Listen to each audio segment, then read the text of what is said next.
Cuando yo era un niño, escuché de un misionero brasileño una parábola que narra acerca de una iglesia a la que concurría una bandada de gansos domesticados. Entonces todas las semanas llegaban caminando y escuchaban al predicador hablar acerca de la maravilla que era poder volar. No necesitábamos caminar sobre el suelo y quedarnos en este lugar, exhortaba el ganso predicador. Podemos levantarnos en el aire, volar hacia regiones distantes, hacia climas más benignos, podemos volar. Y luego de escuchar el sermón cada semana, los gansos graznaban ¡amén! Y luego enfilaban hacia la puerta y caminaban hasta su casa para ir a ocuparse de sus cosas.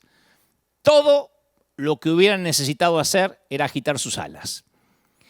Y esa idea es algo que me ha perseguido durante años y que creo durante esta pandemia Dios nos dio un buen tiempo para reflexionar acerca de esto, ¿no? Creo que estamos en el umbral de preguntarnos qué es lo que no nos permite convertirnos en la iglesia que Dios tenía en mente.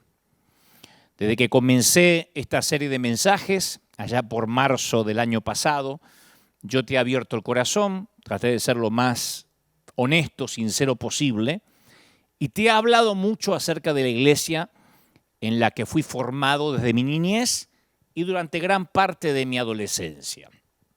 Por eso es que me defino como un legalista en recuperación. Nosotros en aquel entonces nos veíamos a nosotros mismos como un pequeño grupo minoritario en un mundo lleno de peligros. Y cualquier pequeño traspié podía alejarnos de la seguridad y la salvación y acercarnos a las llamas del infierno.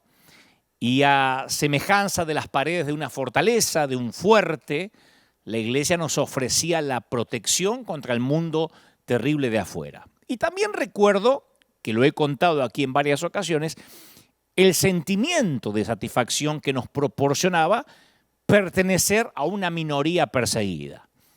Era gratificante vivir en el mundo sin pertenecer al mundo. Solíamos cantar, no puede el mundo ser mi hogar. ¿Se acuerdan? No puede el mundo ser mi hogar. Después decía algo como, en gloria tengo mi mansión, no puede el mundo ser mi hogar. Y lo cantamos con unas ganas de querer volar, pero no volábamos como los gansos de mi historia. Simplemente cantábamos que algún día nos íbamos a ir porque el mundo definitivamente no era nuestro lugar definitivo. Y la iglesia representaba el bote salvavidas que nos conducía a través de ese océano embravecido que era este mundo turbulento. Mi iglesia, como te conté, no nos permitía mirar televisión. De hecho, yo participé de actos proféticos de arrojar literalmente el cajón del diablo, como se le decía a la tele, al río. Era pecado ver o jugar fútbol, pecado mortal, ir al cine, jugar al pool y leer el diario, el periódico, porque en el diario venía incluido el horóscopo, ¿no? Y ante la tentación de leerlo, era pecado leer el diario. Entonces la iglesia había erigido esta pared de reglas externas para protegernos del mundo pecaminoso que estaba rodeándonos, que estaba afuera. Pero como digo siempre, una religión fundamentada en lo externo fácilmente se desecha, se descarta, se repele. Así que cuando comencé a crecer, también comencé a rechazar el ambiente legalista de mi infancia, porque se trataba de un medio ambiente controlado, de una suerte de subcultura. Entonces, una y otra vez me preguntaba, ¿para qué pertenecer a una iglesia? ¿Resulta necesario para un cristiano estar en una iglesia? Que creo que es relevante porque es la pregunta que muchos se han hecho durante el año 2020, el año que se nos fue hace poco. A través de las redes, a través de correos electrónicos que nos llegan, la pregunta es, no sé si voy a volver a la iglesia, estoy decepcionado, dolido con mis pastores, no estuvieron allí cuando los necesitaba. O sea, es como, que nos volvimos, o mucha gente se volvió a hacer la pregunta si es necesario, si es vital pertenecer a una iglesia. Sé que muchos tienen historias semejantes a la mía, como conté cuando adolescente, o se consideran traicionados a causa de alguna experiencia vivida en alguna iglesia en el pasado, ¿no? Otros simplemente consideran que la iglesia no les aporta nada, que pueden orar por su cuenta, que pueden crecer espiritualmente sin depender de una congregación, o porque se han sentido discriminados y ya no quieren regresar. Pero he notado mucha gente dolida contra la iglesia. Es una autocrítica la que estoy haciendo, ¿no? Mucha gente dolida, por lo menos lo expresan a través de las redes. Seguir a Jesús es una cosa. Seguir a otros cristianos dentro de un templo los domingos es como que es algo completamente distinto.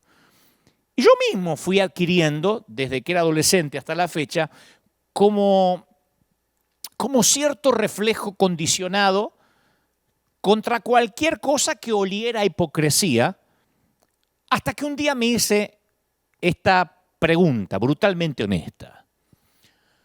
¿Cómo sería la iglesia, o cómo serían las iglesias, si todos los miembros fueran exactamente como yo? ¿Cómo sería mi iglesia si todos los miembros se parecieran a Dante Gebel? Y ahí me di cuenta que la iglesia, si tuviera miembros como yo, sería un desastre. Me di cuenta que yo detestaba muchas veces, o tenía cierta adversión a los pastores hipócritas, porque en el fondo yo sentía que eran parecidos a mí. Así que bastante humillado comencé a concentrarme en mi propia espiritualidad y no en la de los demás. Además, después de todo, ¿quién tiene un cónyuge perfecto? O padres perfectos, o hijos sin defecto, o suegras perfectas, que eso todavía es más complejo. Y si no descartamos la familia a causa de sus imperfecciones, entonces, ¿por qué descartar a la iglesia? Entonces, una vez que aprendí a verme a mí mismo, me di cuenta de que cuestiones como a qué denominación pertenece una iglesia tenían bastante menos importancia de lo que pensaba. Al ir a la iglesia, de esto no me di cuenta ahora, sino hace muchos años, por providencia divina y afortunadamente. Esto de pensar que tenía que verme a mí mismo antes de ver al otro. Pero yo he aprendido, al ir a la iglesia, 4 cosas que son esenciales. Mirar hacia arriba, mirar a mi alrededor, mirar hacia afuera y mirar hacia adentro. Y esta nueva manera de ver me ayudó a tolerar a la iglesia, a dejar de tolerarla para en lugar de eso comenzar a amarla. Porque por muchos años yo toleraba a la iglesia. Decía, no, es que en la iglesia está el pastor, no dispensó confianza, está lleno de gente imperfecta. Y un día cambié mi visión. Una vez que uno adquiere esta visión de la iglesia, ahí es cuando podemos hacer un aporte para que se convierta en la clase de lugar que Dios tenía en mente. Entonces, en primer lugar, yo aprendí a mirar para arriba. Yo acostumbraba a acercarme a la iglesia con un espíritu de consumidor que discrimina, de crítico de cine, ¿no? Como muchos. Pero estoy hablando de mí. Yo iba a la iglesia y si no me gustaba el culto, buscaba dónde era que te devolvían la ofrenda.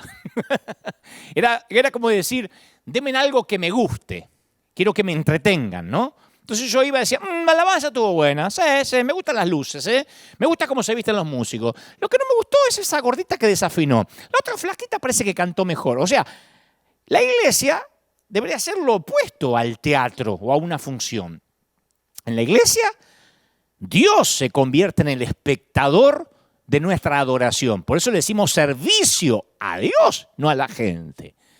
Entonces, en lugar de representar el papel del actor principal, un ministro, un predicador, deberíamos funcionar como algo parecido a un apuntador, que es ese ayudante discreto que se sienta junto al escenario para apuntar la letra, susurrando.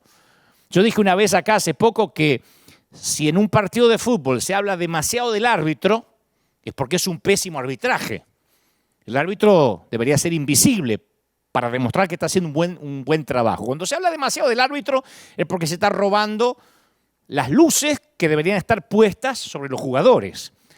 Lo mismo creo que pasa en un teatro con el apuntador. Uno no tiene que darse cuenta que hay un apuntador ayudando a los actores por si se olvidan la letra. Esos deberíamos ser los ministros, porque las cosas más importantes son las que ocurren dentro de los corazones de los miembros de la congregación y no entre los actores que están sobre el escenario. Entonces, deberíamos salir preguntándonos del templo qué le agradó a Dios de todo lo que sucedió hoy en el servicio.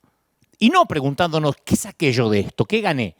Porque viste que salimos, fui bendecido, no fui tan bendecido. No, nosotros venimos a bendecir, a dar, a adorar.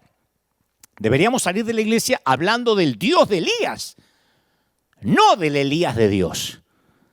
Cuando uno sale de la iglesia hablando demasiado sobre el Elías de Dios, viste que ungido que estaba el siervo, viste que cuando el momento que se puso a orar por la gente, ay, cuando me volteó a mí, me tiró, cuando me sopló, cuando uno se va hablando demasiado del Elías de Dios, es cuando perdemos el enfoque de por qué íbamos a la iglesia. Uno tiene que salir hablando del Dios de Elías. Por eso ahora cuando yo voy a una iglesia trato de mirar hacia arriba en los servicios de adoración, porque quiero dirigirme mirada más allá del stage, de la plataforma. Quiero mirar hacia Dios mismo, ¿no?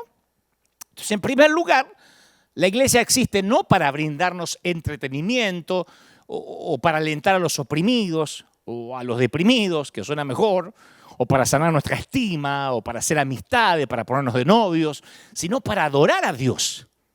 Si se falla en eso, a priori, la iglesia ha fracasado.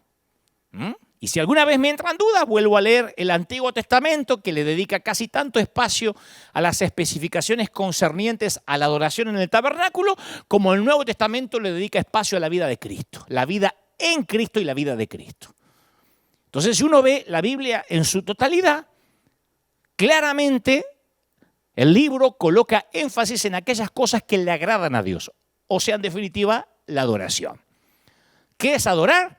Es recordar quién es el dueño de la casa.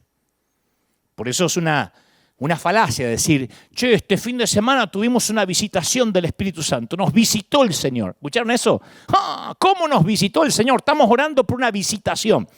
Es una falacia, porque eso habla que la iglesia es nuestra casa y el Señor es el intruso que nos visita de tanto en tanto, en lugar de ser al revés. Él habita en su iglesia, no la visita. Lo peor que podemos decir, el Señor nos visitó. Claro, y cuando no te visita, ¿quién te visita? ¿Quién está? ¿No?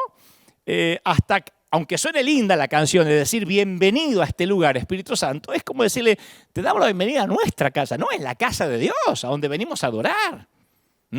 Nosotros somos los bienvenidos a adorar al Señor. Entonces en la iglesia yo puedo mirar hacia la plataforma como un espectador más o puedo mirar hacia arriba, hacia Dios.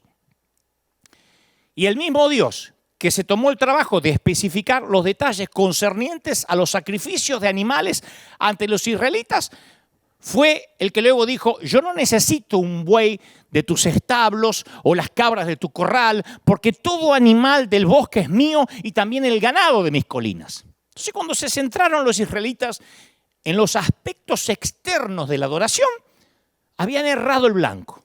Dios estaba interesado en un sacrificio que venía desde el corazón. Por eso, insisto, yo aprendí que no tengo que ir a la iglesia como un crítico de espectáculos para emitir un juicio estético de lo que se desarrolla. No me gustó mucho, no estaba tan lustrado el piso, no me gustaban los zapatos del pastor. No, en primer lugar yo voy a la iglesia para mirar para arriba, no a mirar para adelante. Número 2, que a mí me ayudó. En segundo lugar, aprendí a mirar alrededor. Cuando yo era más pibe, más joven, que no fue hace mucho, yo cometía el error de buscar intencionalmente iglesias o congregaciones compuestas por gente parecida a mí. Entonces yo procuraba encontrar una congregación que tuviera un nivel de educación, un trasfondo bíblico y una preferencia musical y litúrgica semejante a la mía o a la que me gustaba. Y extrañamente yo estaba repitiendo el error de la iglesia de mi juventud. La iglesia de mi juventud sofocaba cualquier intento de diversidad.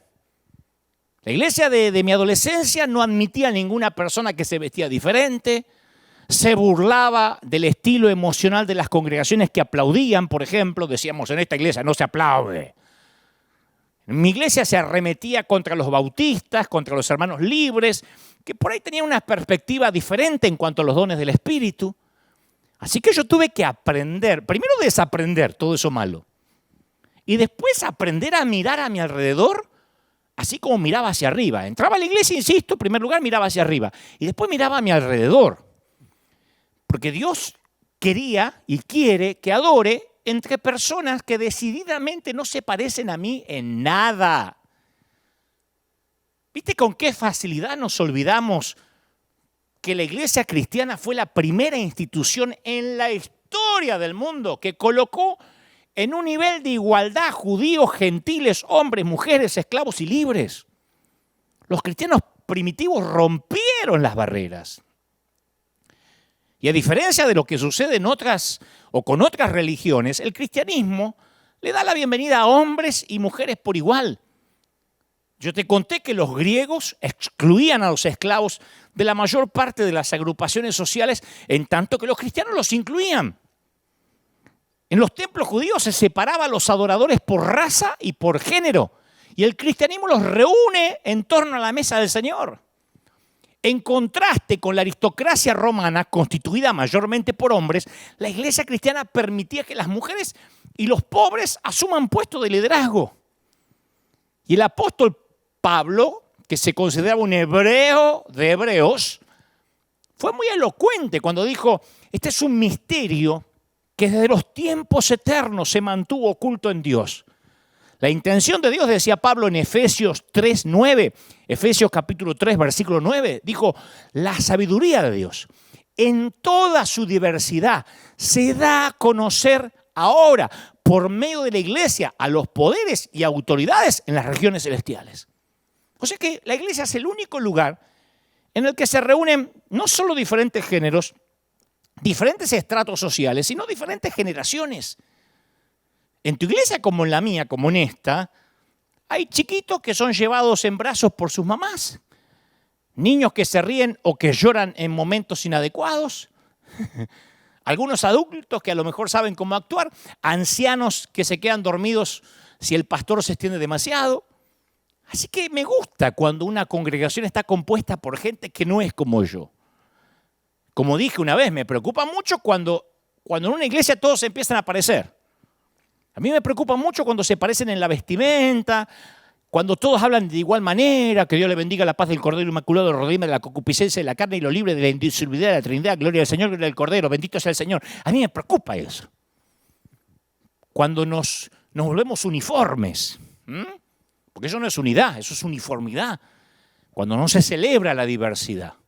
Así que yo aprendí que cuando busco una iglesia, no solo tengo que mirar para arriba, en lugar de mirar hacia adelante, sino que mirar hacia los costados y celebrar de que hay gente diferente, con diferentes cortes de cabello, con diferentes estilos para vestir, diferentes emociones, diferentes maneras de adorar, de alabar. Me encanta eso, diferentes estratos sociales, culturales. Y en tercer lugar, aprendí a mirar hacia afuera. Porque la iglesia es la única sociedad cooperativa del mundo que existe para el beneficio de aquellos que no son sus miembros. Nos olvidamos de eso. La iglesia es la única institución que tiene beneficio para los que no son miembros. Si vos te haces miembro o te afiliás al Barcelona o al Real Madrid, los beneficios son para el que está afiliado. La iglesia es la única institución que los beneficios son para los que no se afilian, para los de afuera. Cuando se sirve activamente a otros, se piensa mucho menos en servirse a uno mismo y eso te cambia la mente.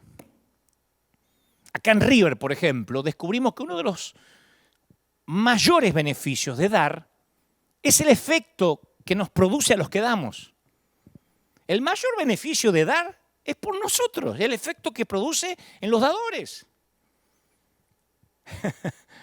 Nuestra necesidad de dar es exactamente equiparable a la necesidad que tienen los pobres de recibir. Nosotros necesitamos dar. Nuestra gente necesita dar. ¿Cuándo desde que empezó la pandemia me escuchaste que yo le hablé a la iglesia local, a nuestra congregación, y le dije, por favor, sea fiel en los diezmos, mire que están retaseando las ofrendas, no se olviden de su pastor, de la iglesia? ¿Cuándo? Nunca. Porque nuestra iglesia nunca dejó de dar, porque el beneficio es para los que dan, lo hemos descubierto. Una vez escuché que alguien describió la naturaleza de la iglesia con una metáfora un poco vulgar, pero que a mí me parece maravillosa igual. Él dijo, la iglesia es como el estiércol. Si al estiércol se lo apila todo junto, apesta todo el vecindario. Viste que no hay nada peor que un camión lleno de estiércol. Pero si se lo desparrama, enriquece y abona la tierra. Entonces, cuando yo ando en busca de una iglesia, trato de procurar una que comprenda la necesidad de desparramarse, de mirar hacia afuera, porque si nos juntamos y nos quedamos dentro del templo, apestamos. Somos gente con problemas, y gente con problemas que se suma a gente con más problemas, apestamos. La manera es salir, diversificarse, abonar la tierra. Yo estoy plenamente convencido que al salir hacia afuera es el factor determinante en el éxito o el fracaso de una iglesia. Hay mucha gente que dice, no, lo que pasa es que ahí en River tienen mucha plata, porque ahí están en Estados Unidos. ¿Cuántas iglesias hay en Estados Unidos que fracasaron o han tenido que pedir préstamos al gobierno o que han tenido que despedir sus empleados? ¿Cuál fue el secreto? Porque no fue por mis largas horas de oración, por mis búsquedas eternas en los montes, que estamos de pie y bendiciendo a tantos. El secreto fue que salimos a dar desde el primer día. Resulta. En un primer intento de salir o apenas uno sale, capaz que da la impresión que salir a sembrar, salir a bendecir, drena mucha energía, gasta muchos recursos. Y nosotros hemos descubierto en serio en River que es lo contrario, justamente lo opuesto. En lo que parece una paradoja de la fe, aquel que comparte el amor regresa enriquecido y nunca más pobre. Si Dios va a darte 12 cestas llenas, es porque hay que salir a repartir los graneros, la comida, el amor, la administración, el dinero, los recursos, todo. Por eso es que para nosotros el 2020 fue el año de mayor cosecha de nuestra historia, de manera contable, de manera de recursos, de ahorros, de poder bendecir. Más damos, más recibimos en todo sentido. Entonces uno tiene que mirar cuando entra a la iglesia para arriba, en lugar de mirar para adelante. Luego mirar en derredor y comprobar de que somos diferentes. Y después mirar para afuera, para no apestar como estiércol amontonado. Y en cuarto lugar, aprendí a mirar para adentro. No hay nada que yo pueda hacer para lograr que Dios me ame más o me ame menos. Lo hablamos un montón de veces. Yo pienso que si nuestras iglesias lograran transmitir la gracia a un mundo competitivo, que juzga, que clasifica, un mundo ajeno a la gracia, yo creo que nos convertiríamos en lugares donde la gente se reuniría de a miles. Por eso cuando asisto a una iglesia yo miro hacia adentro y en primer lugar le pido a Dios que me limpie del veneno, de las rivalidades, de las críticas y que me llene de gracia. En lugar de decir, a ver qué dice el pastor, a ver si es un falso profeta, yo me enfoco en mirar para adentro. Por eso sí, siempre trato de elegir iglesias que se caracterizan por vivir en un estado de gracia. Yo recuerdo los primeros meses en que los Gebel nos entregamos a Cristo allá por el año 1975, mirá que de esto hace bastante, que mi papá, como estaba impactado por la sanidad de mi mamá, brindó su garage, sacó su Renault Gordini a la vereda y dejó en el garage un sitio para los servicios. Yo lo cuento mucho, cuando hice la gira Auténtico contaba mucho que teníamos reuniones todos los días, de tan felices que estábamos. Teníamos reuniones martes, miércoles, jueves, viernes, sábado y domingo, menos los lunes. Y como el cartel no alcanzaba para poner reuniones martes, miércoles, jueves, viernes, sábado, domingo, pusimos Cristo salva, sana y liberta todos los días, menos los lunes. No había memes todavía, si no estaría ahí como un meme de internet. No había internet todavía. Bueno, y en esos primeros pasos teníamos muy en claro que el mensaje era para todos. Y que había que traer a los vecinos como sea. El pastor brasileño le decía a mi papá, nuestro primer pastor se llamó Darcy Antunes de Souza. Y le decía a mi papá, usted tiene que traer a su vecino, que escuche la palabra de Dios. Traiga lo que sea engañado, que cuando esté aquí Dios lo va a tocar. Y recuerdo en particular a Vicente, un hombre que siempre llegaba borracho y que además no estaba bien de la cabeza. O sea, tenía un jugador menos, jugaba con 10, ¿no? Y no le llegaba mucha agua al tanque, estaba ahí. Me acuerdo que no sabía si era borrachera o otro problema, pero no estaba casi nunca cuerdo, centrado. Creo que todas las iglesias habrán tenido alguna vez a un Vicente, ¿no? Y si Vicente llegaba con un par de cañas encima, entonces más o menos resultaba manejable el tipo. Si llegaba después de haber ingerido un vino entero en cartón, el famoso en Argentina se llama el Tetra Brick, que es vino barato y medio ordinario, pero que lo emborrachaban por completo solo de olerlo. Cuando él llegaba así, la iglesia se convertía en un lugar más emocionante que de costumbre, ¿no? Vicente podía llegar a saltar desde atrás, por encima de los bancos, hasta llegar al altar, agarrándose entre la gente. Podía levantar sus manos en alto durante un himno y realizar gestos obscenos. O esperar un silencio para gritar, ¡que viva la Virgen y el niño Jesús, caracho! O gritaba. No voy a decir lo que decía, pero gritaba cosas que eran bastante heavy para el momento, ¿no? Por ahí se paraba y lo insultaba al diablo, por ejemplo. O podía quedarse dormido, caerse para atrás y llevarse con él todo el banco, incluyendo las hermanas que estaban sentadas con él. Ya a Vicente lo habían echado de 2 iglesias. La tercera era la nuestra, pero era nuestro borrachito. Mi papá lo abrazaba a tiempo, lo abrazaba siempre, le decía, don Vicente, esta es su casa, está su iglesia, venga mañana otra vez. Mañana vengo, Dios mediante, decía. Y se iba a dormir la mona y el otro día volvía. Claro, teníamos la esperanza que algún día Dios quizá lo iba a tocar. Y algunos miembros de la congregación comenzaron a ofrecerle ropa, otros lo invitaban a cenar, muchas veces pasaba la Navidad con alguna familia de la iglesia. Después de un par de años, Vicente, alardeando de su talento musical, pidió unirse al grupo de música. Él decía, yo tocaba en un conjunto, en un grupo, y quiero tocar ahora en el grupo para Dios. Bueno, lo probaron, resulta que no tenía ninguna habilidad musical. Pero después de tomar una prueba, ¿cómo le decís que no? Entonces el líder de alabanza llegó a un acuerdo con él. Vicente iba a poder involucrarse con los demás, pero sí mantenía la guitarra eléctrica desenchufada.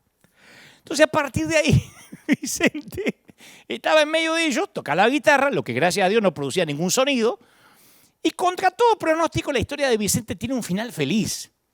Se fue sosegando, se civilizó bastante, comenzó a pedir ayuda a la gente de la iglesia cuando sentía que la locura le volvía, y hasta se casó con una viuda vitalicia de la iglesia, ¿no?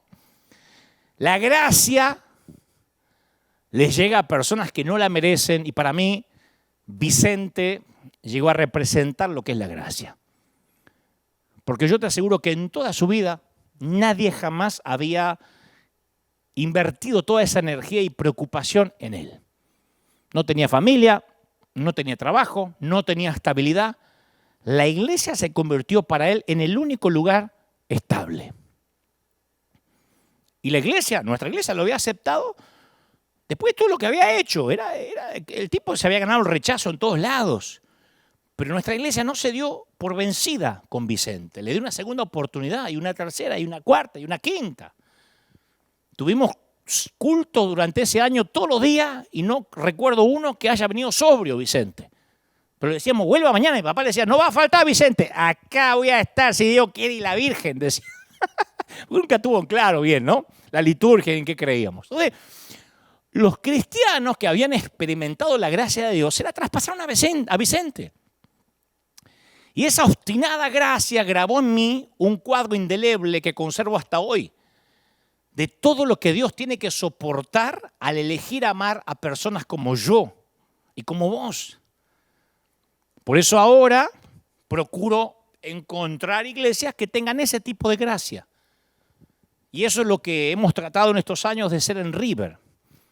Ahora, yo soy dolorosamente consciente que esta clase de iglesia que acabo de describir, la iglesia ideal que a veces queremos encontrar, constituye la excepción, no la regla. Muchas iglesias ofrecen más entretenimiento que adoración, más uniformidad que diversidad, más exclusivismo que programas de extensión, más ley que gracia. Pero yo me acuerdo a mí mismo, me tengo que recordar a mí mismo las palabras de Jesús a sus discípulos. No me escogieron ustedes a mí, yo los escogí a ustedes. Y como dije el domingo pasado, la iglesia era el riesgo que decidió correr Dios, su apuesta, por decirlo de alguna manera. Pero he llegado a ver en esa imperfecta humanidad de la iglesia un signo de esperanza. Dios le concedió a la raza humana el mayor de los honores, el elegir vivir dentro de nosotros en vaso de barro. Somos vaso de barro. Entonces el cuerpo de Cristo constituye la nueva identidad que rompe las barreras de raza, de nacionalidad, de género y hace posible esta comunidad que no existe en ningún otro lugar del planeta. Yo tan solo con leer el primer párrafo de cualquiera de las cartas de Pablo dirigidas a las diferentes congregaciones que estaban esparcidas por todo el Imperio Romano, todas esas cartas empiezan diciendo, estamos en Cristo. En Cristo. Y eso importa más que la raza, el estatus económico, que cualquier otra categoría que humanamente se pueda inventar. Mi identidad en Cristo es más importante que mi identidad como argentino, o como ciudadano de California en este caso, o como varón, o como hispano. La iglesia es el lugar que yo celebro esta nueva identidad y la trabajo en medio de gente que presenta muchas diferencias con respecto a mí, pero que comparte algo que tenemos en común. Somos instruidos a vivir esta sociedad alternativa ante los ojos del mundo que nos está mirando. ¿Está claro? Entonces, mientras que los gobiernos reducen la ayuda y los subsidios, la iglesia debe salir a convertirse en los graneros del mundo. Más que nunca. Mientras los políticos construyen nuevas cárceles, la iglesia tiene que meterse en los barrios marginales para desde la raíz de la familia disminuir la criminalidad. Mientras los sociólogos debaten nuevas formas de estigmatizar a las madres que engendran hijos fuera del matrimonio, la iglesia debe ayudar a esas mujeres a hacer frente a las consecuencias de haber evitado el camino aparentemente más fácil como lo es el aborto. En tanto que expertos en desarrollo construyen lujosos condominios, barrios privados, la iglesia debe honrar a los ancianos que viven en casas de latón, de láminas, de pobreza. Entonces, al experimentar la gracia de Dios por nosotros mismos, tenemos que pasarla a otros gratuitamente, sin condiciones, como es la gracia, como siempre fue, es y será. La iglesia tiene que enviar una nueva señal radicalmente distinta a la del mundo, la manera que implique una posibilidad prometedora. Por esa razón la iglesia sí vale la pena. A tu pregunta, a mi pregunta, ¿vale la pena la iglesia? ¿Me tengo que congregar cuando se abran los templos? Sí. Pero convengamos que una iglesia que no rechaza a los pobres, a los Vicentes sin hogar, a los impredecibles, se arriesgan a traer gente que puede perturbar los cultos de adoración y a todos les gusta eso, ¿no? A todos les gusta. Hay un maravilloso libro titulado ¿Cómo puedo ayudar?, de Paul Gorman, que relata lo que él siente, el autor, cuando se encuentra con chiquitos, con pequeños que tienen la cabeza calva. Y él escribe, hay veces que percibo que los niños con cáncer tienen muchísimo miedo y probablemente sí se estén muriendo y todo el mundo a su alrededor, sus papis, sus hermanos, tengan el corazón partido. Y dice este autor, yo tuve una idea, la idea de caminar por esos hospitales y además de orar por esos niños y sus familias, voy siempre con palomitas de maíz, también llamados popcorn o pochoclos en Argentina. Y dice, cuando un chiquito llora, porque se aproxima la próxima quimioterapia, yo toco sus lágrimas con una palomita de maíz y luego la pongo en mi boca o en la de él, dice el autor. ¿Para qué? Bueno, para sentarnos juntos y comernos las lágrimas los unos a los otros. Nos comemos las lágrimas juntos. Y la iglesia es lisa y llanamente sentir el sufrimiento de otro. Y esto implica comerse las lágrimas de otra persona. ¿Acaso existe alguna otra manera? Hay otro pequeño libro que estuve leyendo esta semana que lleva un hermoso título, se llama El sanador herido. Fascinante por donde lo lea. Son esos libritos que no son muy conocidos, no son bestsellers, ¿viste? Lo tenés que buscar, son ediciones limitadas, casi no aparecen. Pero El sanador herido describe la vida de las personas abandonadas y solitarias que no tienen quien las ame. Y este autor también cuenta acerca de un joven pastor que no tenía nada que ofrecerle a un viejecito que tenía que enfrentar una cirugía, excepto su preocupación amorosa. Era lo único que le ofrecía el pastor. Y dice el autor, ningún hombre puede permanecer vivo cuando nadie lo espera. La persona que va a una cirugía sabiendo que nadie lo espera al regreso no sobrevive.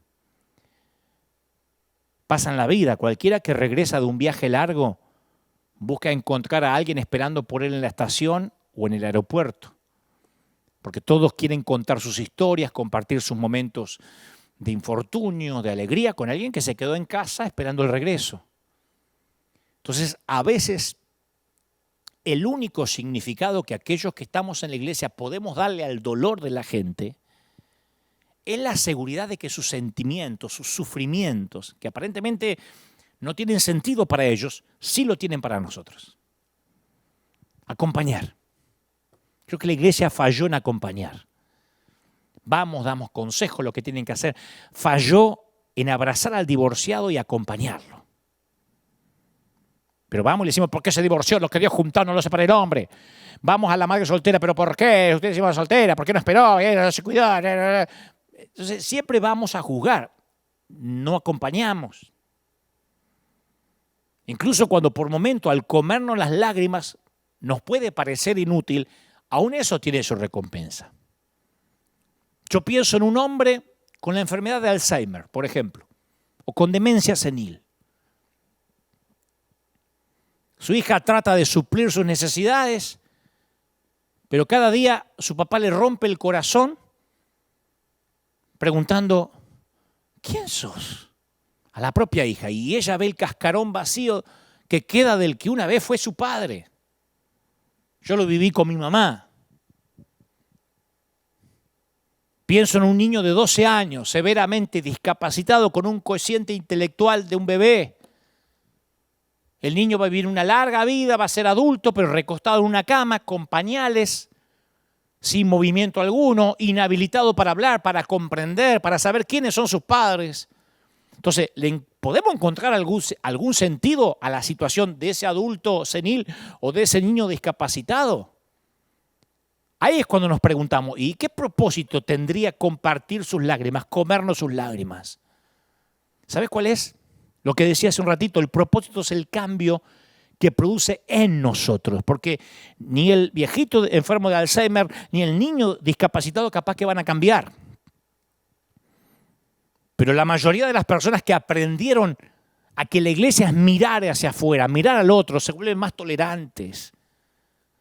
Nos olvidamos de esa frase, ¿y yo qué gano con esto? Frase que yo conocí cuando llegué a este país, hace unos 12 años atrás. Muchos hispanos preguntaban, ¿y yo qué gano con esto? ¿Y acá qué dan? ¿Acá qué me van a dar? Porque el gobierno me da, el sindicato me da, el seguro médico me da, ¿y acá qué dan? ¿Qué gano yo con esto? Y cuando uno se congrega o va a la iglesia, pensando en qué gano yo con esto, no hemos entendido a priori lo que significa el Evangelio. Cuando uno mira al otro, los propios pequeños problemas no parecen tan importantes. Entonces tendemos a focalizar la atención en aquellos que son el objetivo del ministerio, ¿viste? Las almas que llevamos a Cristo, los pobres que les brindamos casa y comida, los ancianos que no pueden salir de sus casas, que nosotros honramos y está bien. Pero cuando leemos el Nuevo Testamento notamos que Jesús estaba muy interesado en el efecto que el ministerio tenía sobre la propia gente que realizaba el ministerio. ¿Me explico? Cuando los 72 discípulos volvieron con informes alentadores de grandes resultados, Jesús celebró con ellos por un momento y después le dijo, pará, no se alegren de que los espíritus se sometan, alégrense de que sus nombres están escritos en el libro de la vida. Entonces, evidentemente, lo que sucedía dentro del corazón de los discípulos era para Jesús tan importante como lo que habían realizado exteriormente.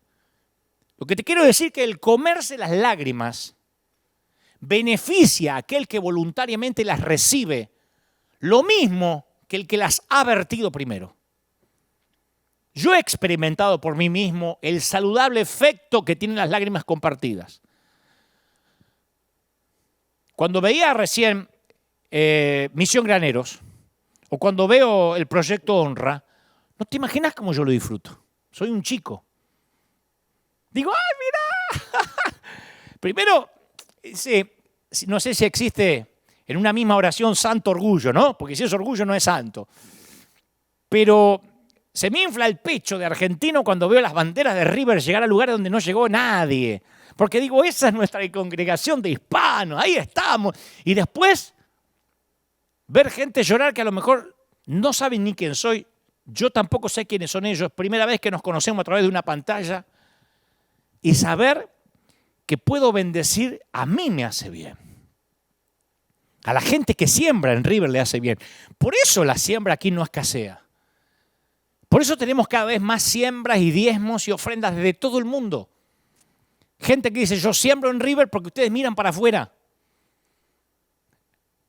A pesar de que la gente somos tan diferentes, tan caóticos. Por eso pienso que la iglesia que funcionaba en el garage de mi casa, con Vicente haciendo sus líos, se parece mucho a la iglesia de Corinto, porque Pablo le escribía mucho a la iglesia de Corinto, porque ahí también parecía que había un espíritu de caos. Se ve que había muchos Vicentes.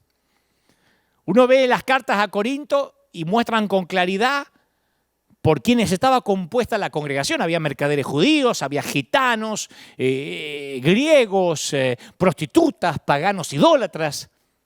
Y ningún otro libro del Nuevo Testamento muestra oscilaciones tan importantes en el tono. O sea, Pablo batalló contra los cismas dentro de la iglesia, contra las divisiones, arengó acerca de un caso de incesto, luchó por evitar que la cena del Señor se convirtiera en un lugar de debate, de disputas. Yo cuando veo la iglesia de Corintios, por comparación, los corintios logran que River o que tu iglesia parezca aburridísima.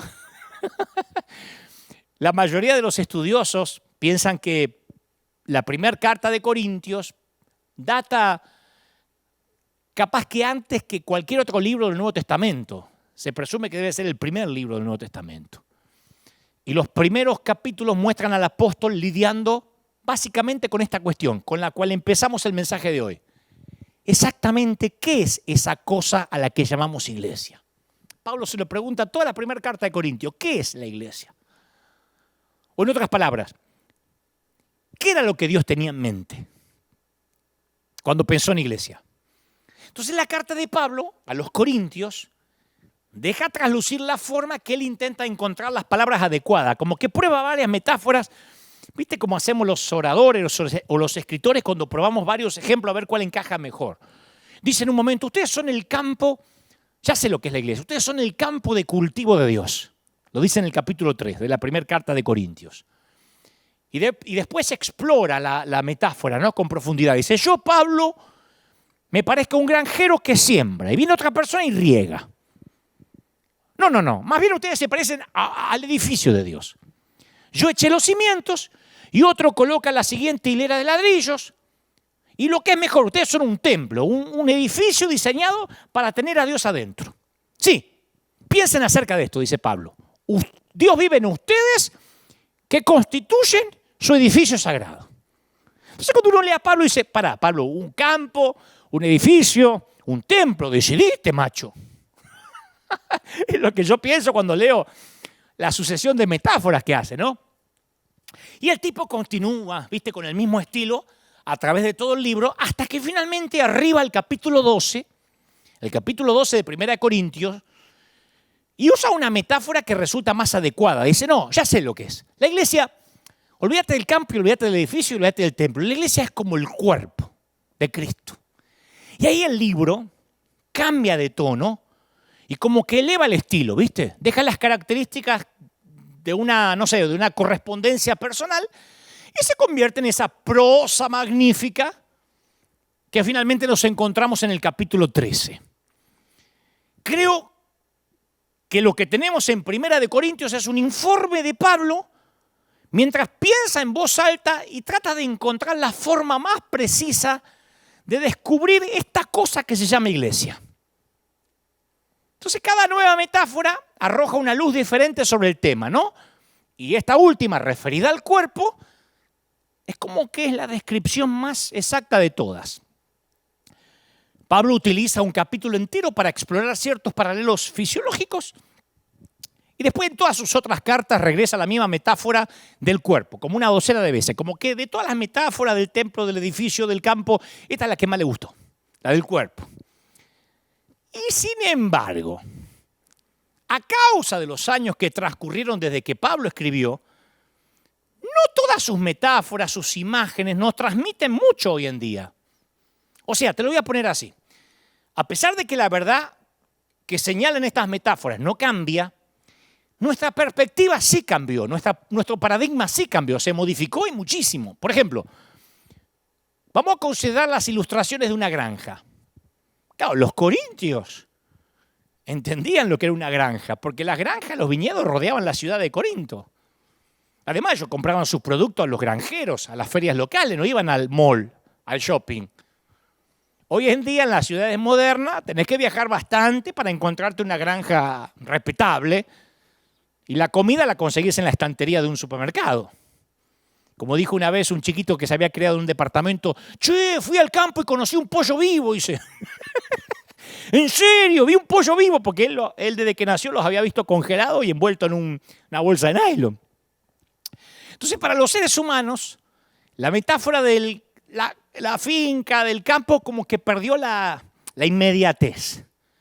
Y la metáfora del edificio presenta un problema similar, porque en la Corinto del primer siglo, uno podía comprar un carro de ladrillos, colocar un fundamento, proceso que no requería más habilidad que poder cavar una zanja y mantener una línea recta. Hoy para construir se necesitan permiso para construir, perforadoras neumáticas, palas mecánicas, montacarga, varillas de hierro, contratistas que preparen el concreto, contratista general que supervise la obra y además que sea a través del sindicato.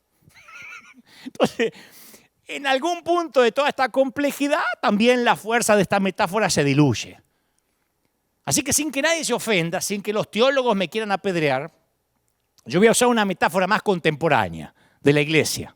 Humilde, ¿eh? No quiero agregar nada a lo que dijo Pablo, pero una metáfora más contemporánea.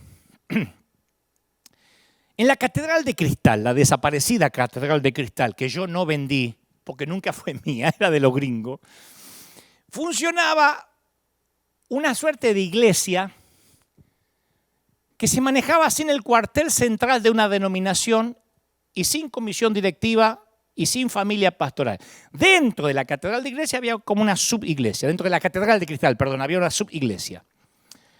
Se la conocía por el nombre de Alcohólicos Anónimos.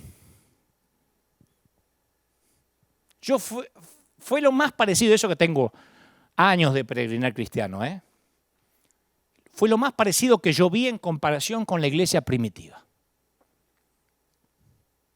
Vos entrabas y veías sentado en círculo a un político conocido, a varios millonarios, gente de mucho dinero, me consta, que se mezclaban entre marginales desempleados, indocumentados, ciudadanos. algunos muchachitos con marcas de jeringas en sus brazos. Las presentaciones eran del tipo, como vemos en las películas: hola, mi nombre es Juan, soy alcohólico y drogadicto. Y entonces todos en voz alta tienen que decir con calidez: hola, Juan. Y los miembros de ese grupo disfrutaban el hecho de estar con gente que los veía más allá de su fachada. Porque cuando vas a Alcohólicos Anónimos no hay razón para no ser sinceros.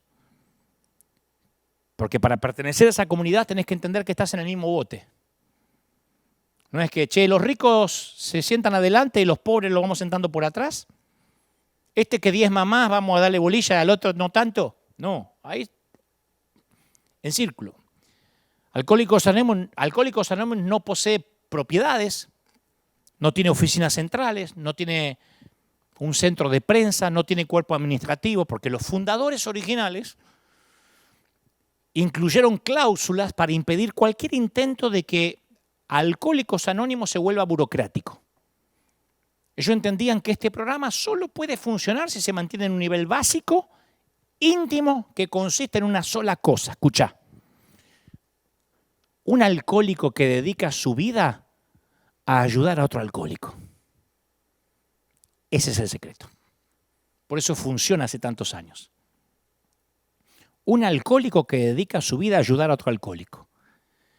Y muchos de los que asistían allí, que yo fui a ver un par de veces los martes por la noche, se negaban a asistir al servicio los domingos por la mañana. Porque decían que la mayor parte de las personas que los domingos a la mañana se congregaban tenían un aire de superioridad. Uno de ellos me dijo una vez: yo no percibo que ellos descansen en Dios o en los demás. Como que yo fui un domingo y sus vidas están tan en orden, y un alcohólico que va a la iglesia se siente inferior y hasta discriminado por esa gente. Me dijo uno de ellos: un día intenté ir y me dijeron que de la manera que yo olía, porque todavía huelo a alcohol, a cigarrillo, era mejor que me siente en el fondo o que regrese otro día bañado y vestido como para el Señor. Por eso el fundador de Alcohólicos Anónimos basó su programa en una declaración básica. Él dijo: en mis momentos de debilidad yo no necesito un trago. Lo que necesito es otro alcohólico. Y la iglesia debería ser un lugar donde uno pueda decir sin vergüenza: en mi momento de debilidad yo no necesito pecar. Lo que necesito es otro pecador. Pero si cuando entramos a la iglesia todos empezamos a fingir, el pecador nunca encuentra otro pecador. Si pensáramos como los Alcohólicos Anónimos, mira lo que te digo, quizás seríamos responsables unos por otros y nos mantendríamos en el camino. Estoy tentado, ayúdame, yo sé lo que es eso, vamos a salir adelante, en vez de juzgar, en vez de criticar. Entonces, la iglesia tiene que ser, me permito otra metáfora, sin agregar nada a lo que genialmente dijo Pablo, La iglesia tiene que ser lo que en nuestros países se llama la sala de guardia, emergencias.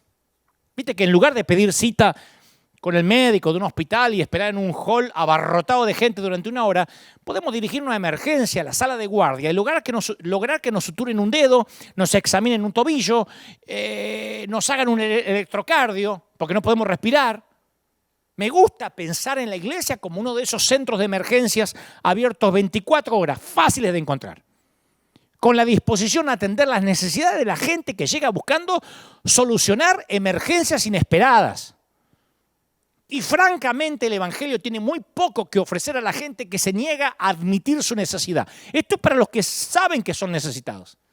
Porque para los que se sienten seguros de sí mismos, son una minoría dentro de este mundo tan triste y tan lleno de dolor. Yo me detengo a pensar solamente en la gente de mi barrio, de mi vecindario, y veo un catálogo entero de necesidades humanas. Una familia devastada por el nacimiento de un chiquito con un cerebro atrofiado, que nació con solo un tallito cerebral. Una mujer que pasó por un amorío joven, complicado, y un divorcio. A la otra casa, un homosexual luchando por evitar la promiscuidad y, lo que es peor, la estigmatización. Allá enfrente, alguien con un diagnóstico de cáncer terminal y otro que perdió su empleo. Entonces, todas esas necesidades necesitan ¿qué? Un lugar de emergencia. Están en un nivel crítico. ¿A dónde podemos llevar nuestros raspones, las magulladuras y nuestras grandes fracturas y heridas abiertas y expuestas? Podemos ir a la iglesia. La iglesia tiene que ser eso, no un cúmulo de doctrinas. Y al leer la epístola a los Corintios otra vez noto que contiene, además de las fuertes advertencias, algunas de las palabras más íntimas y llenas de compasión que Pablo jamás escribió. Tengo la sensación que Pablo oró y se preocupó más por esa iglesia que por otras congregaciones más estables que había dejado alrededor de las costas del Mediterráneo. Corinto me imagino que era una iglesia del tipo sala de guardia, ¿viste? Y Pablo quería que lo fueran, pero tenía un grupito de gente pendenciera que trataba de impedirlo. Entonces imagino que la iglesia de Corinto habrá tenido que funcionar como una sala de guardia y de hecho Pablo nos habla de una persona que encontró sanidad dentro de la iglesia. Mirá, no te voy a aburrir con esto, pero escucha esto. En la primera carta del apóstol a los Corintios, él expresa la conmoción y el enojo que le producía la actitud de un hombre que se había involucrado con su madrastra. Primera de Corintios 5:1 dice, es un caso de inmoralidad sexual que ni siquiera entre los paganos se tolera. Muchos legalistas usan esto para decir, viste, la iglesia tiene que vivir en santidad. Sí, pero en cierto momento Pablo estaba dispuesto a entregar a este hombre a Satanás. Pero este mismo hombre, según muchos estudiosos, aparece en 2 de Corintios capítulo 2, versículo 5. Dice el apóstol, le basta a esa persona la reprensión hecha por todos, así que al contrario, ustedes tienen que perdonarlo y consolarlo, para que no sea consumido de tanta tristeza. Como que la iglesia ahora estaba lista para perdonarlo y darle la bienvenida de nuevo al redil. El tratamiento de emergencia había resultado efectivo. Entonces, según palabra del apóstol Pablo, dijo, pero Dios escogió lo insensato del mundo para avergonzar a los sabios y escogió lo débil del mundo para avergonzar a los poderosos. Primera de Corintios 2, 1, 27. Entonces, la iglesia de Dios es lo bastante grande y lo bastante pequeña como para exaltar a los humildes y humillar a los soberbios. Las instituciones se fundamentan y se sostienen por el estatus, por el rango.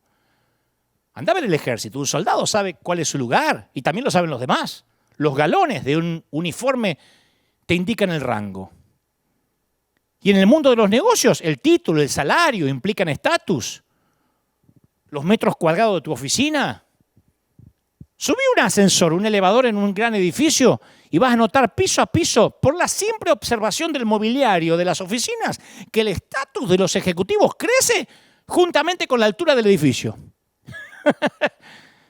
En los negocios el estatus se deriva de la actuación. ¿Pero qué pasa en las familias? El estatus funciona de manera diferente. ¿Cómo se logra estatus dentro de una familia? Pensá. Un chico, un niño, un bebé, obtiene los derechos de familia solo en virtud de su nacimiento, ¿o no? Un chiquito que tiene bajos logros académicos no es echado de la familia. De hecho, voy a ir más allá, un chiquito enfermo que produce muy poco, que no ayuda en la casa porque vive enfermo, a veces recibe más atención que sus hermanos sanos. Eso es una familia. De modo semejante, en la familia de Dios se nos dice directamente, ya no hay judío, ya no hay griego, no hay esclavo, no hay libre, ni hombre ni mujer. Entonces, todas esas distinciones artificiales se han derretido bajo el sol de la gracia de Dios. Y a medida que Dios va adoptando hijos, te guste o no te guste, se hacen acreedores de los mismos derechos inmerecidos que disfruta el primogénito, o sea, el mismísimo Jesucristo. Dice 1 de Corintios 12, 21, el ojo no puede decirle a la mano, no te necesito. No puede la cabeza decirle a los pies, no los necesito. Al contrario, los miembros del cuerpo que parecen más débiles son indispensables. Y a ver si entienden o entendemos lo que Pablo quiso decir con altura. Y los miembros del cuerpo que nos parecen menos honrosos, que no andamos mostrando por ahí, los tratamos con una honra especial. Y se les trata con especial modestia a los miembros que nos parecen menos presentables, mientras que los más presentables no requieren tanto trato especial. Así Dios ha dispuesto los miembros de nuestro cuerpo, dando mayor honra a los que menos tenían, a fin de que no haya división en el cuerpo, sino que sus miembros se preocupen por igual unos con otros. Si uno de los miembros sufre, escuchá, es Biblia. Si uno de los miembros sufre, ¿qué pasa? ¿Qué pasa? Los demás salen a matarlo en las redes sociales. Falso profeta, apóstate. No, comparten el sufrimiento. Si uno recibe honor, como te va en Yanquilandia, a ver, te fuiste, eso pasa. O los demás se alegran con él. Decime si esto se parece, lo que dice Pablo, a lo que pasa en las redes sociales de algunos creyentes. Cuando un líder se equivoca, los demás sufren con él. A un líder le va mal y todos sufrimos con él. Che, me duele que le vaya, si estoy orando por él. No tengo nada bueno para decir, entonces mejor no digo nada. O cuando alguien es bendecido, nos alegramos con él. Decime si esto pasa. La mejor manera de visualizar la forma en que estas verdades se plasman en un grupo real de personas es remontarnos a cualquier escena familiar. Pensar una mesa familiar en la última Navidad en tu casa. Bueno, esta Navidad fue muy particular por la pandemia. Pensá en las Navidades anteriores. Viste que en cada familia encontramos individuos exitosos y otros que son fracasos. ¿O no? Mi vieja decía, en todas las cocinas se cuecen habas. Es de todo en la viña menos uva. ¿O no? A pesar de que algunas personas reunidas alrededor de la mesa son inteligentes, otras son estúpidas, algunas son feas, otras son atractivas, algunas son saludables, otras son enfermas. Es una familia. Y en una familia estas diferencias se vuelven insignificantes, son familia. Vos no podés decir, no, la abuela está enferma, así que no se siente a la mesa. Está ese tío que todo el año hace el mayor esfuerzo por mantener alejado de la familia, pero no existe una forma práctica de dejarlo afuera, hay que invitarlo. Porque el tío pertenece a la familia, como todos nosotros, nacimos de los mismos antepasados, los mismos genes están instalados en nuestras células. Escuchá, el fracaso no cancela nuestra membresía en la familia. Yo muchas veces estuve sin trabajo en casa y me sentaba a la mesa. Muchas veces tenía una decepción fuerte y me sentaba a la mesa. Me senté en la mesa cuando me congregaba y me senté en la mesa cuando tuve mi periodo de rebeldía. Una familia es el lugar donde cuando llegás tienen que admitirte. ¿O no? Las familias funcionan mejor no ocultando las diferencias que existen, sino celebrándolas. Che, este me salió músico, ahora este es un cuadrado para la música, lo que le gusta es la arquitectura. Este es un inútil. ¿O no? Una familia sana fortalece a los miembros más débiles y al mismo tiempo evita destruir a los más fuertes. Como diría cualquier madre, amo al hijo enfermo hasta que se pone bien, y al que está lejos hasta que regresa, y al inútil hasta el que sea útil. La familia es la única institución humana dentro de la cual no se puede elegir. ¿Vos elegiste tu familia? Porque si hubiese podido elegir, capaz que nacías en el Palacio de Buckingham. Yo no elegí los Goebbels y los Stokely, ni elegí nacer en Billinghurst. Yo hubiese elegido una ciudad más cool.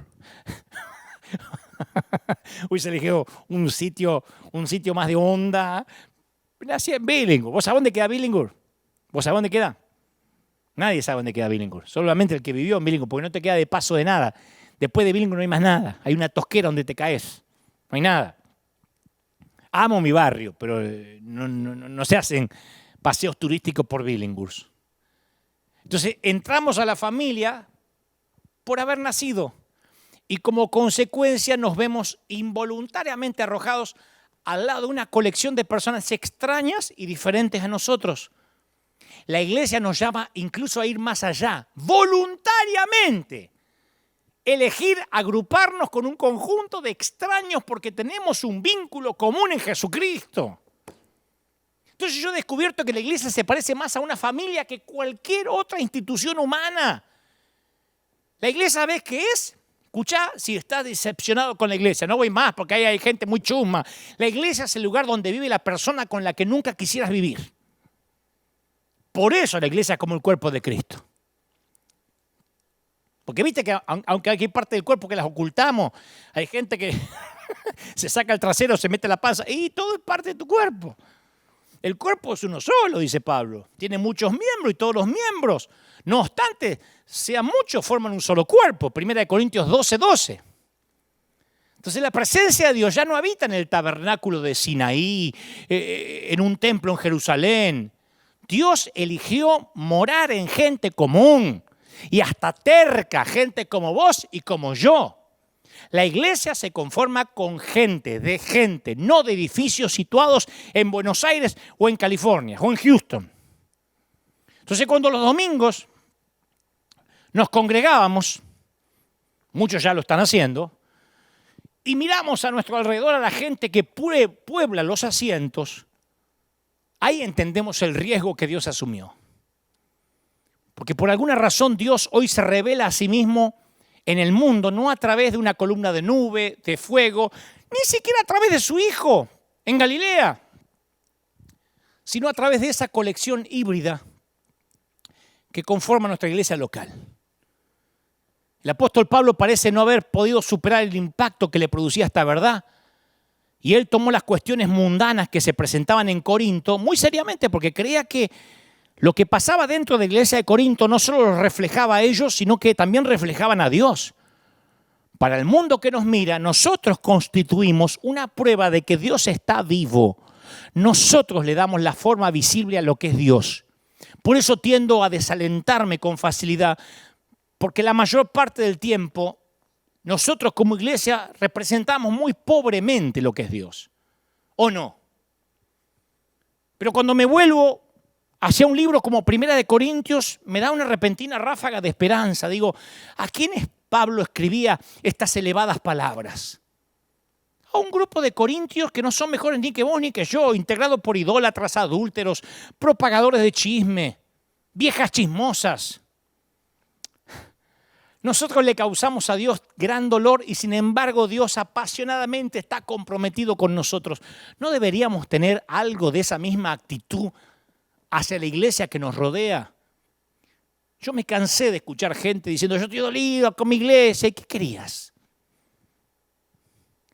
Cuando una iglesia evita realizar el ministerio, pero no pasar por el dolor y las complicaciones que la gente rota trae, la iglesia sufre, no madura, no crece.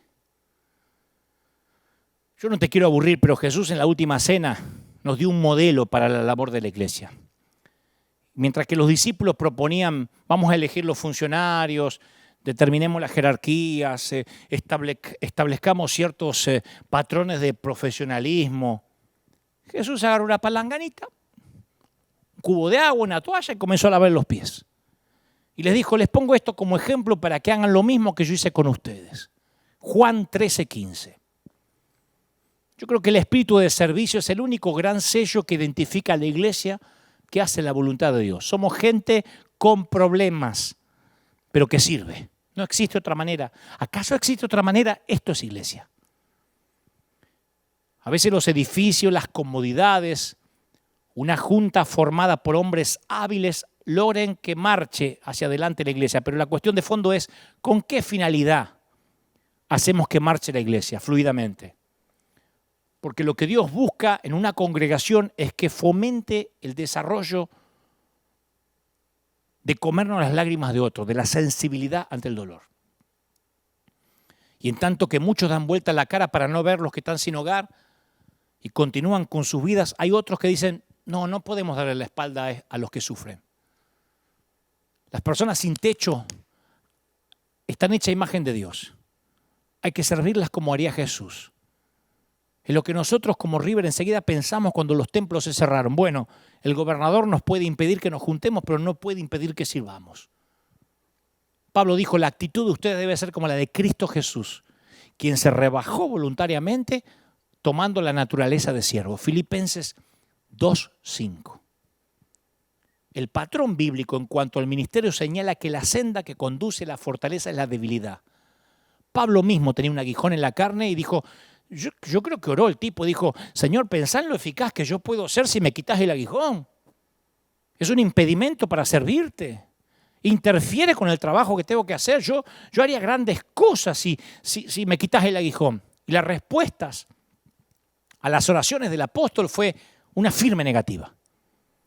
¿Por qué Dios permitía que Pablo sufriera? El apóstol mismo nos da la razón, para evitar que me volviera un presumido, un agrandado. Mi poder se perfecciona en la debilidad, le dijo el Señor. Y Pablo aprendió a responder, 2 Corintios 12:7, por lo tanto, gustosamente haré alarde de mis debilidades. Anda a encontrar muchos pastores que hagan alarde de sus debilidades. ¿Qué líder hace alarde de sus debilidades? ¿Qué líder muestra su debilidad?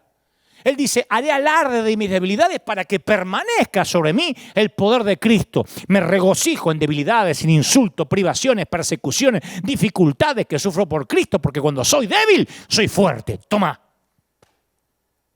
La declaración de Jesús más repetida en los evangelios se refiere a que cuando perdemos nuestra vida es cuando la encontramos. Y la mejor manera de perderla, ¿sabes cuál es? Sirviendo a otros. Eso es iglesia. Por eso creo que fundamentalmente la pandemia nos enseñó a los que servimos a que la pandemia, las cuarentenas, es tierra fértil para servir. Tenemos la tendencia a pensar, y bueno, la vida debería ser justa porque Dios es justo, pero Dios no es la vida. Si desarrollamos una relación con Dios separada de las circunstancias de nuestra vida, entonces podremos tomarnos de Él cuando la realidad física se desintegra, cuando viene una pandemia. Podemos aprender a confiar en Dios a pesar de las injusticias y de las pandemias. Mirá los héroes de la Biblia, Abraham, José, David, Elías, Jeremías, Daniel, Job. Pasaron pruebas durísimas, pero encontraron la forma de sostenerse a través de la confianza en Dios, a pesar de las dificultades. Otra que pandemia. Los tipos pasaron de todo. Pero su fe pasó de ser una fe de contrato, es decir, voy a seguir a Dios si Dios me trata bien, a convertirse en una relación que trascendía cualquier dificultad. Por eso pienso que cuando las iglesias vuelvan a la normalidad, los creyentes de contrato habrán desaparecido. A veces las personas que estamos relacionadas con el ministerio, quizás más que otra gente, vivimos en ese contrato de fe. ¿Viste? Decimos, bueno, estoy entregando tiempo, yo diezmo, entrego energías en la obra de Dios. No merezco un trato especial en reconocimiento. Yo escuché, no entiendo cómo un siervo de Dios se puede enfermar y morir de COVID. ¿Y? ¿Cómo que no? ¿Cuándo el Señor dijo, no te vas a enfermar, no te vas a morir de viejo, no vas a necesitar lentes? Yo conocí a alguien que se enojaba con Dios porque le ponían una multa cuando estacionaba para darle de comer a los indigentes, cuando visitaba a alguien en el hospital. Claro, el tiempo de estacionamiento que le concedía el parquímetro expiraba porque él sentía la necesidad de quedarse a orar por algunos más en el hospital. Y cuando salía y encontraba la multa en el parabrisas, decía, no entiendo a Dios, yo le estoy sirviendo y permite que me pongan multa. ¿Por qué no hizo el auto invisible? No confundas a Dios con la vida. Cuando me surgen dudas, vuelvo a ese gran capítulo de Pablo, Romanos 8. ¿Viste que todos conocemos el versículo 28? Ahora bien sabemos que Dios dispone todas las cosas para los que le aman. Pero después nuestros ojos tienen que dar unos saltos, algunos versículos hacia adelante. Cuando dice, ¿quién me va a apartar del amor de Cristo? La tribulación, la angustia, la persecución, el hambre, la indigencia, el peligro, la violencia. Ahí Pablo sintetiza su autobiografía. El paso por las tribulaciones por el bien del Evangelio y sin embargo de ninguna manera tuvo fe para creer de que no le iban a pasar cosas malas. Al contrario, iban a ser usadas por Dios para bien. Aprendió a mirar más allá de las dificultades de la vida. La iglesia no es para que nos vaya bien como un seguro médico. Pablo terminó diciendo, estoy seguro que ni la muerte, ni la vida, ni los ángeles, ni los demonios, ni el presente, ni lo porvenir, ni los poderes, ni lo alto, ni lo profundo, ni ninguna otra cosa alguna en la creación podrá apartarnos del amor de Dios que nos ha manifestado en Cristo Jesús, nuestro Señor. Así concluye Pablo. Todo padre conoce, en cierto modo, los riesgos que implica delegar, ¿no? con todas las tristezas y alegrías que esto acarrea. Un chiquito que está dando sus primeros pasos, se agarra, se suelta, se cae, se vuelve a poner en pie, pero nadie descubrió otra forma de aprender a caminar. Y mi querido, si la iglesia fracasa en su misión y comete serios errores precisamente porque en su seno incluye seres humanos en que le falta más gloria de Dios, es porque estamos aprendiendo a caminar. Ese es el riesgo que Dios corrió. Cualquiera que entra a la iglesia esperando perfección o no comprende la naturaleza del riesgo que Dios asumió o no entiende la naturaleza de la humanidad. Cada cristiano debe descubrir que la iglesia es el comienzo. El compositor Igor Stravinsky cierta vez compuso una obra que incluía un pasaje dificultoso para un violín solista.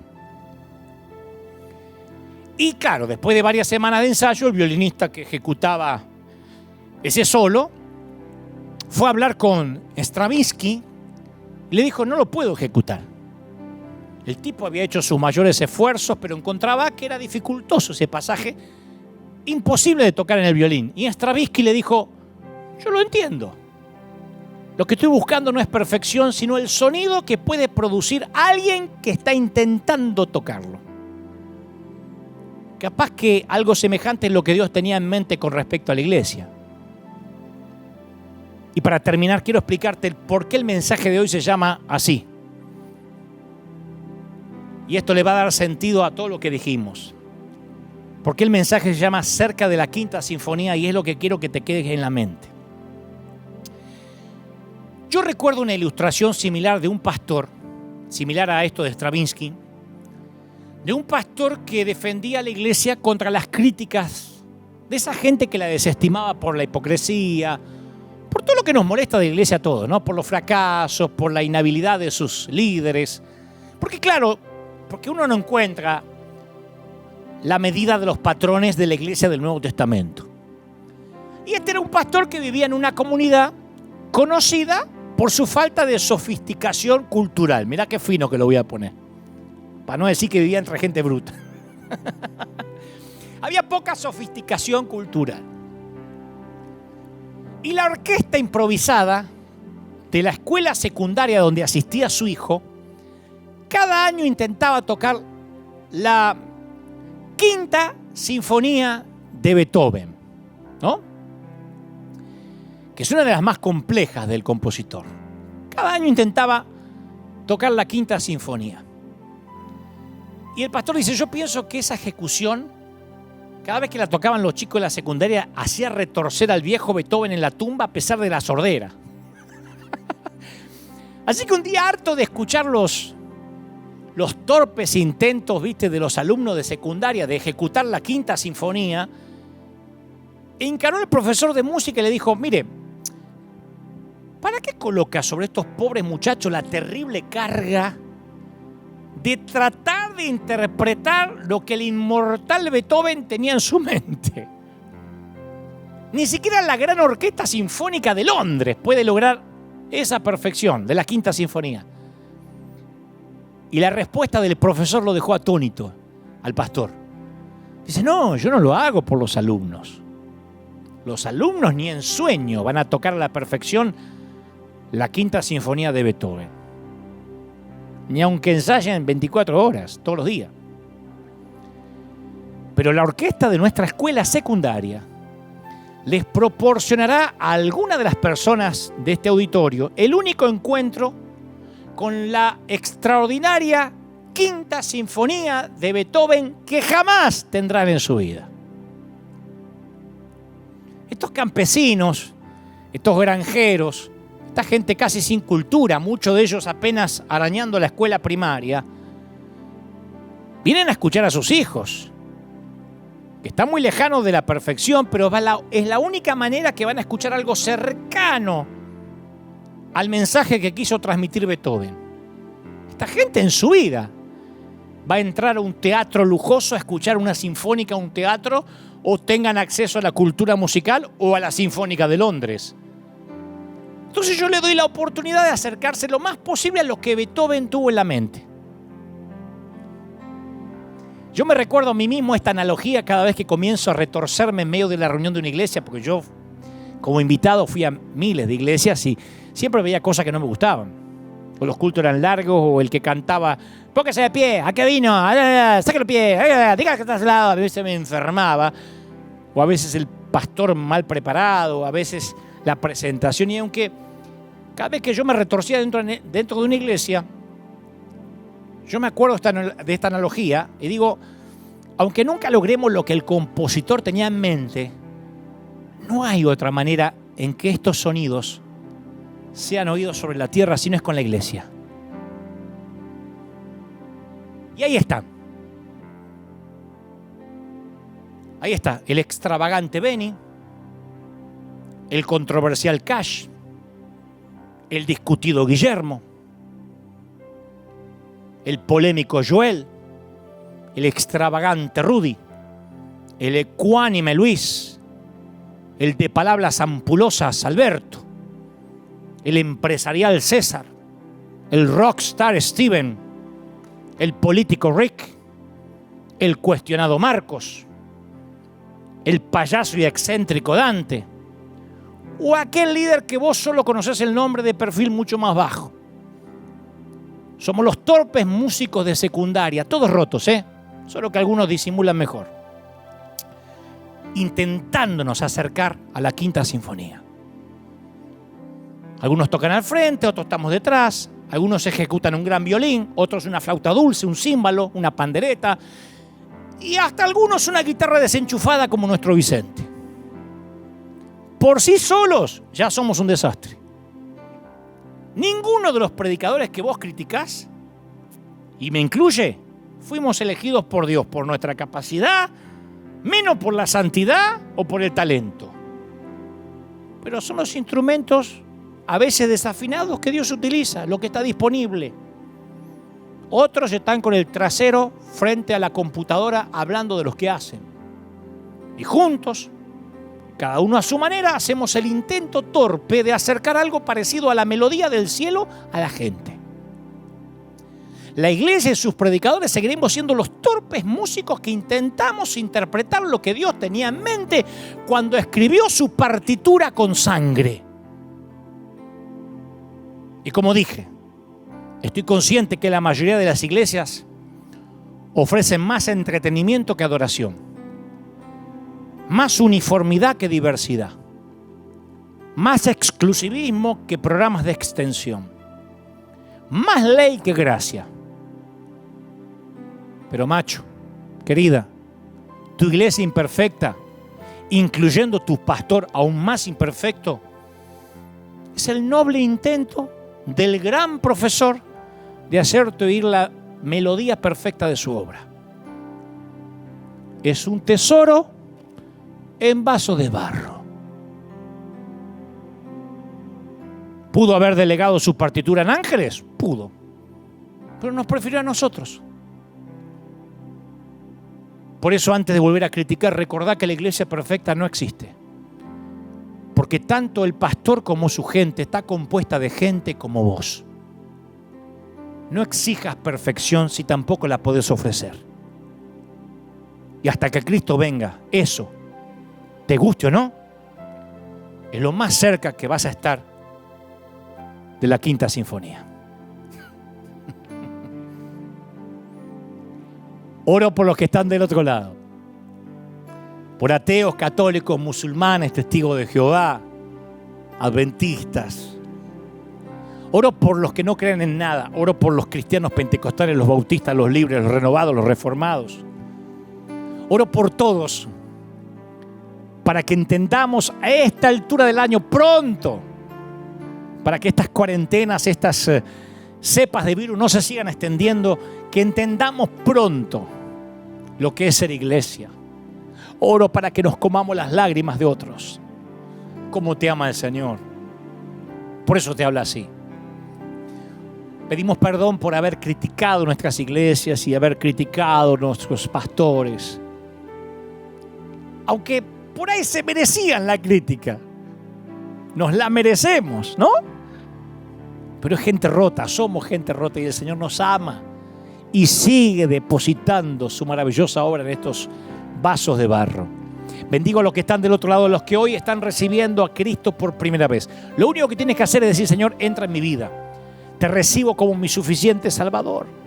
Gracias por perdonarme mis pecados. Pídele al Señor que escriba tu nombre en el libro de la vida. No se borra nunca más. A los que están mirando en cualquier parte del mundo, te sana el Señor, te bendice el Señor. A los que ejecutamos esta melodía lo más cerca de la quinta sinfonía, pero lo intentamos lleno de errores, somos los instrumentos que Dios eligió confiar su tesoro más importante. Te ama el Señor. Yo oro por ministros, por líderes que han bajado los brazos. Muchos tuvieron que cerrar sus templos, vender sus locales, sus templos, tuvieron que despedir empleados. Hay muchos que no saben qué pensar, qué hacer, piensan que Dios se cansó de vos. Hay gente que está diciendo: Dios se cansó de mí, Dios me despidió. El Señor me dice que te diga: yo te estoy demostrando lo frágil que eres. Y te estoy demostrando que no te elegí ni por tu templo, ni por tu talento, ni por tu dinero, ni por tus empleados. Te elegí porque estabas roto. Te elegí porque la gloria me la voy a llevar yo cada vez que te use. Por eso te eligió el Señor. Te bendice el Señor. Te ama el Señor. Estoy orando por gente de todos los continentes ahora que reciban esta gloria, esta unción de Dios. ¿Pueden sentirlo? Hay gloria de Dios cuando exaltamos a Cristo. Hay gloria del Espíritu cuando exaltamos su nombre.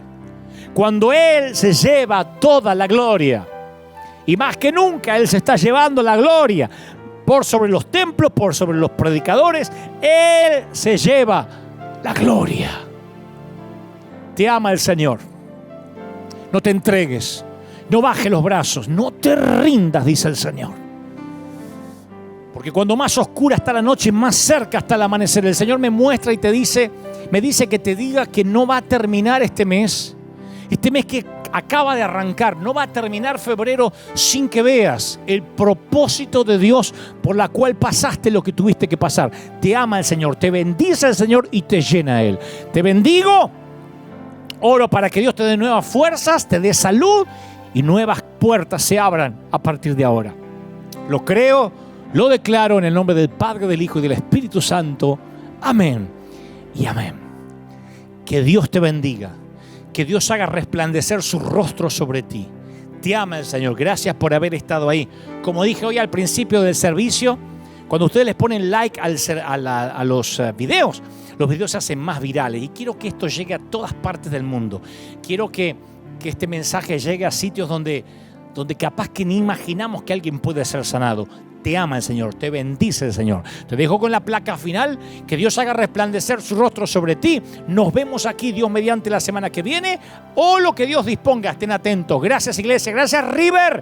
Gracias, iglesia, por sembrar. Gracias, familia. Sí somos familia. ¿Qué le vamos a hacer? Que Dios te bendiga. Nos vemos firme como talón de oso. Te dejo con la placa final, insisto, y nos vemos aquí muy pronto. Dios te bendiga. Terminen bien el domingo y que tengan una gran, pero gran semana. Chao.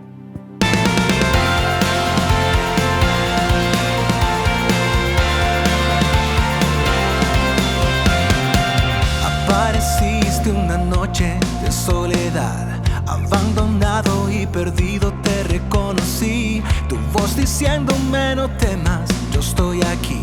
El Padre me envió por ti y me curaste las heridas, me sanaste mi Jesús. Todas mis cargas las dejaste allí en la cruz. Algo tan grande no lo puedo comprender. Oigo tu dulce voz diciéndome una y otra vez: oh, oh, oh, oh, eres bienvenido, eres amado una y otra vez. Oh, oh, oh, oh, bienvenido a River, eres amado.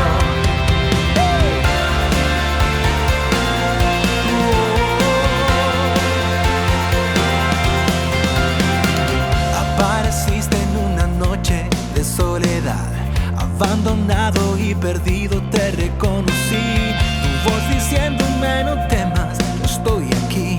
El Padre me envió por ti. Y me curaste las heridas, me sanaste, mi Jesús. Todas mis cargas las dejaste allí en la cruz. Algo tan grande no lo puedo comprender. Oigo tu dulce voz diciéndome una y otra vez: eres bienvenido. Una y otra vez. Bienvenido a mí. Eres amado una y otra vez. Eres bienvenido. Una y otra vez. Bienvenido a River. Eres amado.